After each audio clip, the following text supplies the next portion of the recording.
আর little Bangladesh কেনজিংটন আপনাদের council member Shahana হানিফকে vote দিতে ভুলবেন না। আমার বাংলা ভালোই না, খারাপ। আসসালামু আলাইকুম বন্ধুরা, আশা করছি সবাই মহান আল্লাহর অশেষ রহমতে ভালো আছেন। নিউ ইয়র্ক সিটির মেয়র নির্বাচনের দৌড়ে থাকা অন্যান্য প্রার্থীরা যেখানে ইসরায়েলের প্রতি আনুগত্য প্রকাশে ব্যস্ত, মামদানি সেখানে সবার উপর বেছে নিয়েছেন নিজের শহরকেই। তিনি ইসরায়েলের প্রতি অন্ধ আনুগত্য থেকে বেরিয়ে একটি মুক্ত এবং নতুন পৃথিবীর স্বপ্ন দেখাচ্ছেন।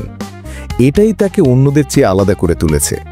প্রিয় বন্ধুগণ, আমরা ইতোমধ্যেই জানি যুক্তরাষ্ট্রের রাজনীতিতে ঝড় তুলেছেন এক তরুণ, নাম জোরান মামদানি।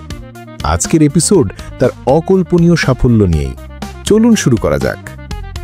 নিউ ইয়র্ক সিটির মেয়র হওয়ার দৌড়ে অনেকেই আছেন, কিন্তু এখন সবার নজর পড়েছে একজন নতুন মুখের দিকে, জোরান মামদানি। তিনি ৩৩ বছর বয়সী একজন মুসলিম, আর তার পরিবার দক্ষিণ এশিয়া থেকে এসেছে।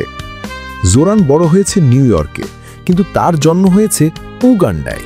তার মা মীরা নায়র একজন বিখ্যাত সিনেমার পরিচালক, মনসুন ওয়েডিং বানিয়েছেন, আর বাবা একজন বিশ্ববিদ্যালয়ের শিক্ষক। ছোটবেলা থেকেই জোরান অন্যায়ের বিরুদ্ধে কথা বলতেন। স্কুল আর কলেজে পড়ার সময় তিনি অনেক ন্যায়ের পক্ষে আন্দোলন করেছেন।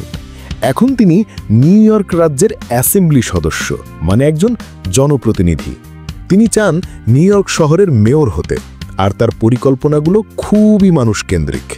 তিনি চান ভাড়া যেন আর বাড়ানো না হয়, মানুষ যেন সস্তায় বাড়ি, খাবার আর পরিবহন পায়, আর সরকার যেন ধনীদের জন্য নয়, সাধারণ মানুষের জন্য কাজ করে।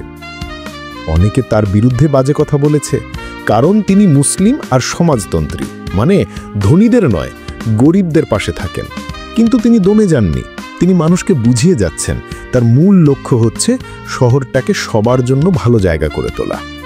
সম্প্রতি তিনি হিন্দিতে একটা ভিডিও বানিয়েছেন, যেখানে তিনি নিজের সংস্কৃতিকে সামনে এনে নির্বাচনে অংশ নিচ্ছেন। শুধু হিন্দি নয়, তিনি একটু ভাঙা বাংলাও বলেন আন্তরিকতার সাথে। তারই কাজ অনেককে ছুঁয়ে গেছে, কারণ তিনি কাউকে নকল করছেন না। তিনি ঠিক যেমন তেমনই থাকছেন। জোরান এখন শুধু একজন রাজনৈতিক না, বরং এমন একজন নেতা যিনি প্রমাণ করছেন ভিন্ন ধর্ম, ভিন্ন ভাষা, ভিন্ন চেহারার মানুষও নেতৃত্ব দিতে পারে। নিউ ইয়র্ক শহর যেমন বৈচিত্র্যময়, তেমন তার নেতৃত্বও হওয়া উচিত বৈচিত্র্যময়। জোরান আমাদের দেখাচ্ছেন স্বপ্ন দেখলে আর পরিশ্রম করলে অনেক কিছু সম্ভব। তো বন্ধুরা, ৩৩ বছর বয়সী জোরান মামদানির নতুন ধরনের রাজনৈতিক বন্দোবস্ত আপনার কাছে কেমন লাগছে? বাংলাদেশেও কি এই পরিবর্তনের হাওয়া বইতে পারে? আপনার কি মনে হয়? কমেন্ট করে জানাতে পারেন আমাদের।